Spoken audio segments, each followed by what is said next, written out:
Happy New Year everyone! In this episode we prepare the boat for winter in the UK, but we need to do it as soon as possible because at the weekend we have Storm Bert on his way with up to 55 knots of wind. Welcome to Sailing Solace. If you're new here, we are a family of 4.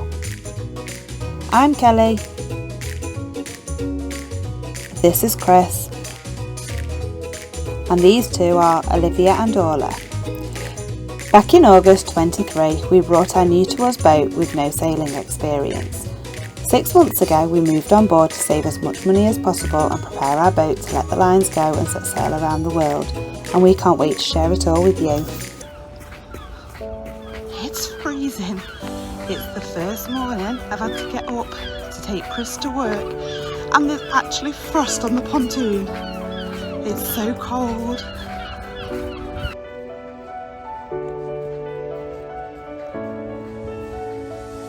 I don't know if you can see, and it might be a bit back to front, but here is how cold the boat got in the night.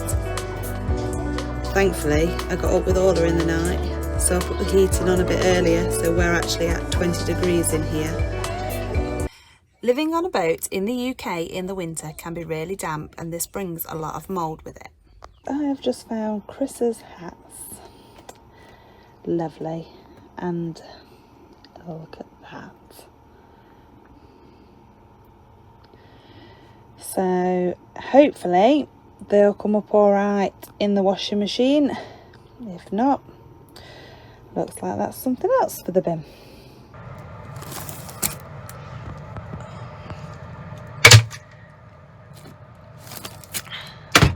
Just another bit of mould. Lovely. Clearly I won't be using Peppa Pig wrapping paper for anything. To clean the headlining and the wood on the boat, we use white vinegar mixed with water. We use 1 part white vinegar and 1 part water. We watched on a different sailing channel that this works really well, and it also prevents it coming back, so we're going to give it a go. I really struggle to do this because the smell is horrendous and it makes me feel sick. Chris is really lucky that he has no sense of smell. This is the final, oh no, actually it's not the final, maybe the second to last lot of space I've got to. I've got the drawers under there, just need to go through quickly as well just to be sure, but this is the last bit that we've really got anything properly stored away, so hopefully nothing will be too bad in here. We'll soon see.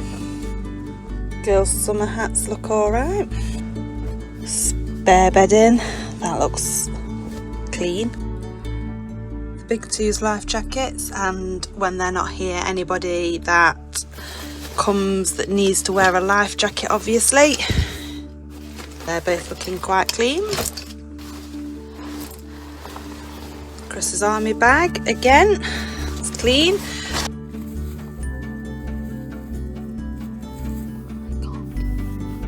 Oh, look at the state of that. I really don't want to touch it. Oh. What? I think that bag might actually be past it. Oh, why?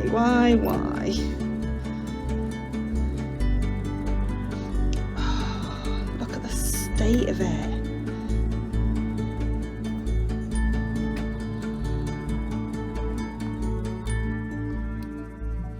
Hopefully all of those in there will now be okay.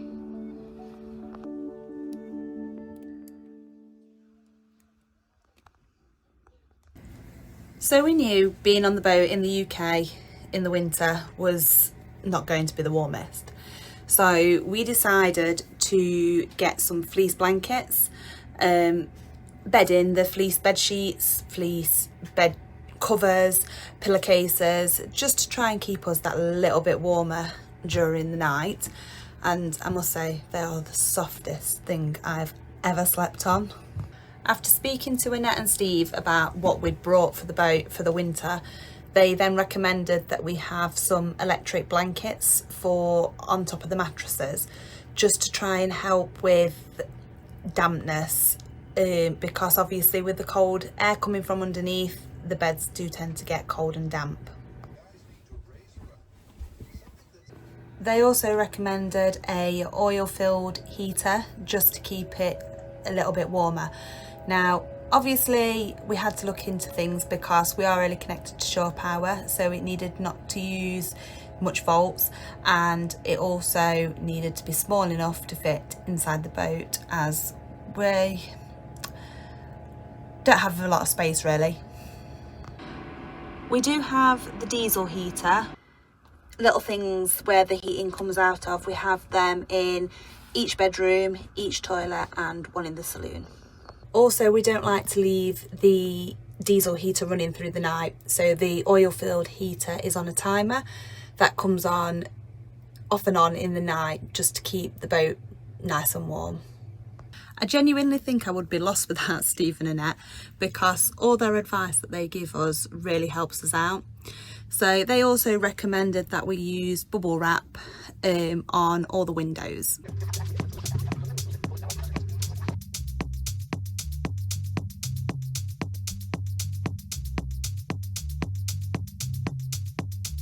Let's go first. Go then. Go on. Sissy first. Go on, Sissy. Push. Kick. Kick. No, kick. Over. Over. Kick. I can't. Ollie, show her how you do it again.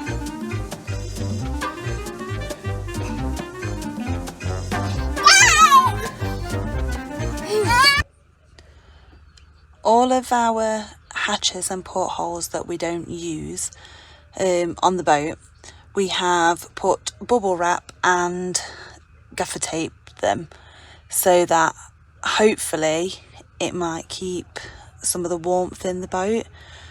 We've also closed all blinds and all windows. I'll show you in just a sec. As you can see in here, we've closed all blinds and windows that have curtains, just to try and help keep the warmth in just a little bit more as well.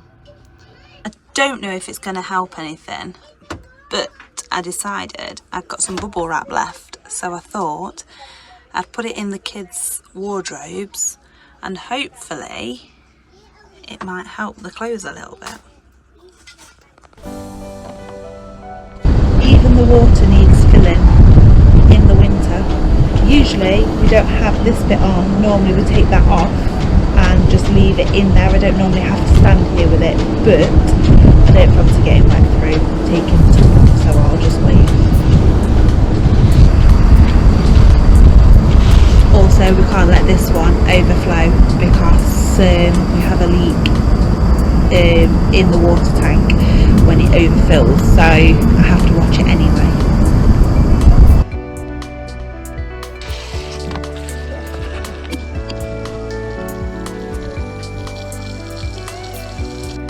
Water on the boat tends to last us 3 to 4 weeks because we don't use the shower on board to save any moisture or any more damp, shall I say, get into the boat.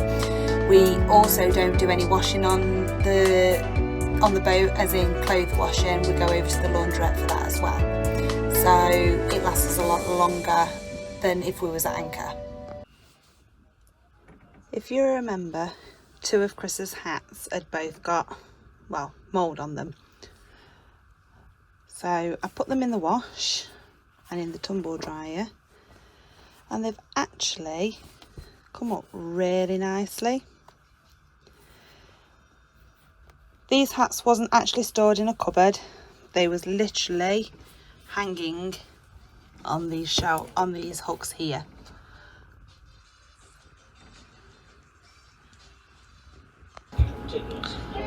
So at the weekend we've got some high winds coming through.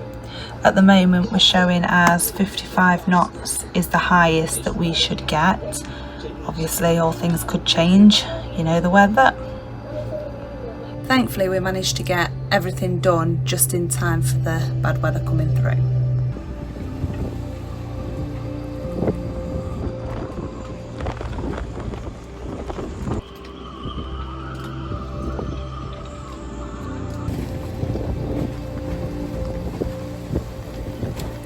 So I've just been out to check our fenders and our lines. I'm so glad I'm not on that side of the pontoon.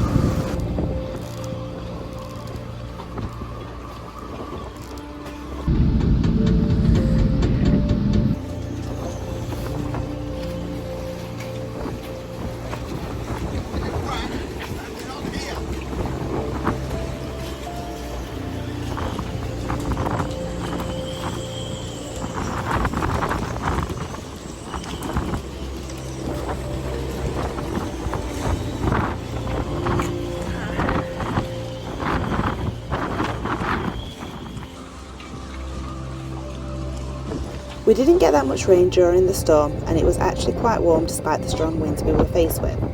We even went for a walk to the other side of the marina to check on our friend's boat.